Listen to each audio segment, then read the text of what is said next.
Ano yan, Day? Malabo. Ha? Kamuti. Sabi natin ugma. Ah, kamuting kahoy. Galing kay bundok, Day? Uday. Nanguha mo ani, Day? Bigas, day. Wala mo bigas, Day. Kawawa naman kayo, Day. Uy. Ag namin tarong gabi. Ipawis na pawis ka, Day, ah. Lagi ng lakad namin. Harap ka nga, Day. Hindi ka maliligo na kami. Sige, Day. Good night.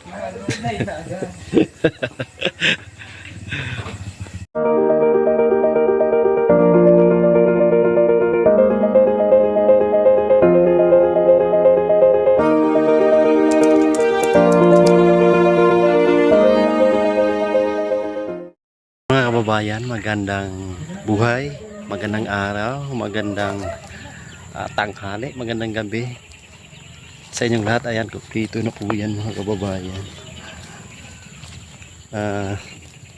So ngayong araw po is nandito kami sa bundok. Muling nagmimisyon po mga kababayan. So makikita nyo naman sa likuran ko, ayan mga kabundukan. So nandito kami ngayon sa Sitio Camiasungan, part ng Matupi, dito sa San Fernando, Bukidnon mga kababayan. Ito yung mga bahay-bahay nila dito, ayan. So grabe yung epekto ng init po talaga dito mga kababayan, dito sa mga magsasaka. So makikita natin na yung mga mais nila ay wala ng bunga, you know, as in zero, as in wala talagang bunga mga kababayan. So lapitan nga natin habang nandiyan dyan sina Sir Paul. Puntahan natin yung mais pananim kasi grabe wala talagang bunga mga kababayan, as in kahit nasa edad na sa pagbunga is wala talaga. So silipin muna natin, dito tayo sa palipaligid habang nandyan sila Sir Paul nagbigay ng tulong. So tara, let's go. Ayan, punta tayo dito mga kababayan. So may ilog dito, yung kanyang tubig ay napakahina na. Ayan yung daloy ng tubig is mahina. So ayan yung mga bahay-bahay dito. Ayan Ayan, so napakasimple. Dito kabundukan yung paligid po mga kababayan na yan. So dito silipin natin yung mais. Kasi nakikita ko talaga po is wala talaga siyang bunga. Kahit nasa edad na siya ng pagbunga is zero talaga. Ayan grabe. Ayan, napakaliliit nila. Ayan, ganyan lang tingnan nyo naman wala talaga ako nakitang bunga. So dito may isa, ayun, pero napakaliit. Grabe talaga yung epekto ng init mga kababayan. So I hope soon is uulan na siya, kasi sobrang kawawa na ng ating mga magsasaka. Ayan, may mga saging, kabukiran to dito mga kababayan. Ayan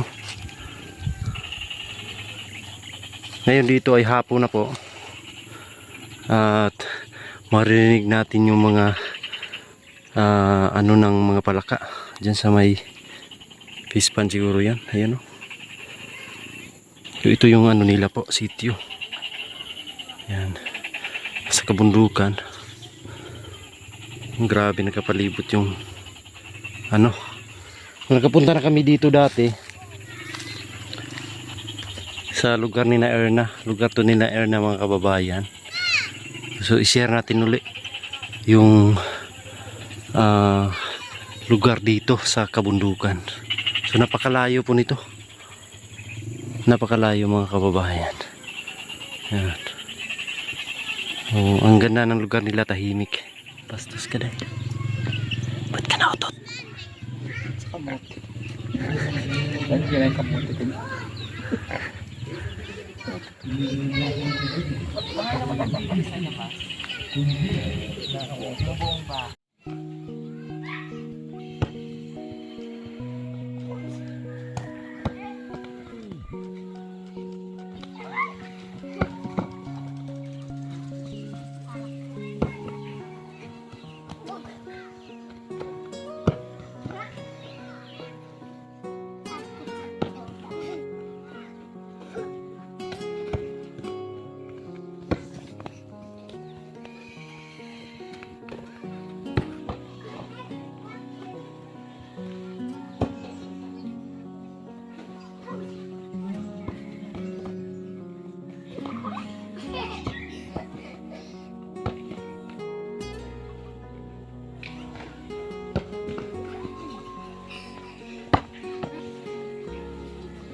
Ayan, so ganito yung buhay dito sa probinsya mga kababayan. Pag ganitong oras na hapon, alas 5 ng hapon is tahimik na. Ganyan mga kababayan, may mga batang naglalaro. Ito yung buhay dito sa probinsya mga kababayan. So wala tayong maririnig na mga sounds. Mga kabataan dito is hindi gadget yung hinahawakan. Ayan, lalaro ng basketball. So yung ibang kabataan is ayan, nag-iigib ng tubig. So dito talaga sa probinsya mga kababayan ay ganito yung mga kaganapan. May mga telebisyon, yung mag-isa lang yung telebisyon ng kababayan is doon sila magkukumpul ng manonood ng palabas sa TV. So may nakita ako dito po, ayun, may TV dyan, may palabas. So yun, tingnan natin kung anong pinanood nila.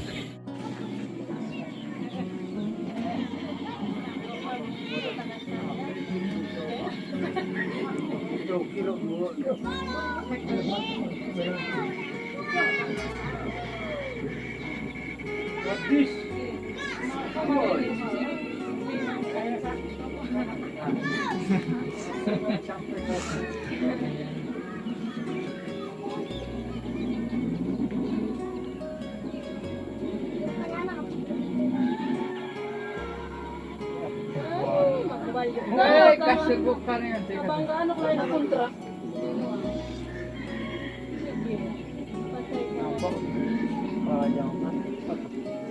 Sayang. Makasanok ko ako.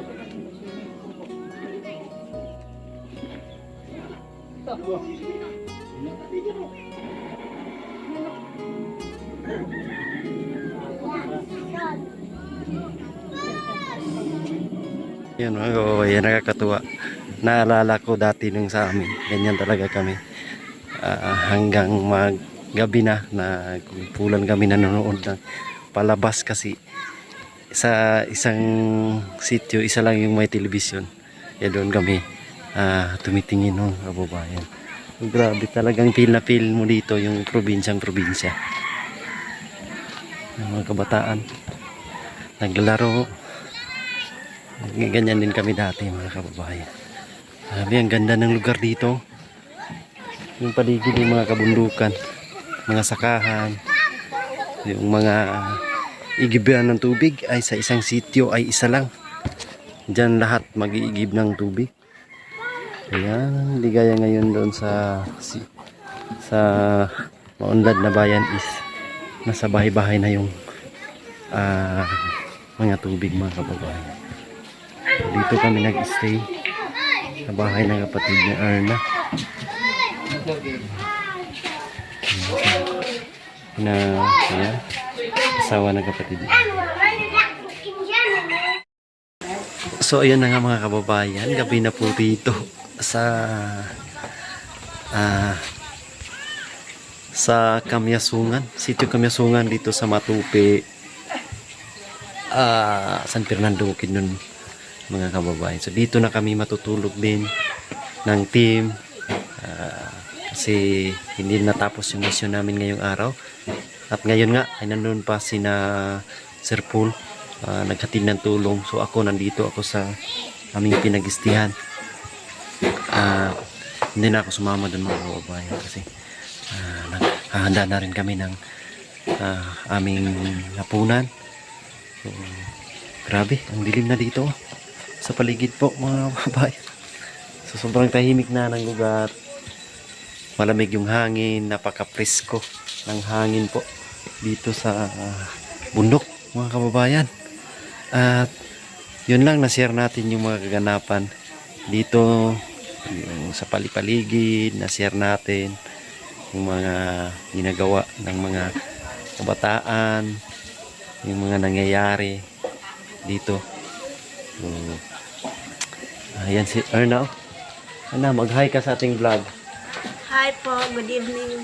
Ayan, Good evening po. yan si Erna. So, siya yung dahilan. Kaya kami nandito mga kababayan. Malapit na yung graduation mo. 29. Sa 29. Ayan, congratulations. Erna, pagbutihin mo yung pag-aaral. Ayan, so may magandang kinabukasan pag porsigido mag-aral mga kababayan. So ayun lang po, maraming salamat sa inyong suporta. Andito na kami ngayon, balik misyon ng team.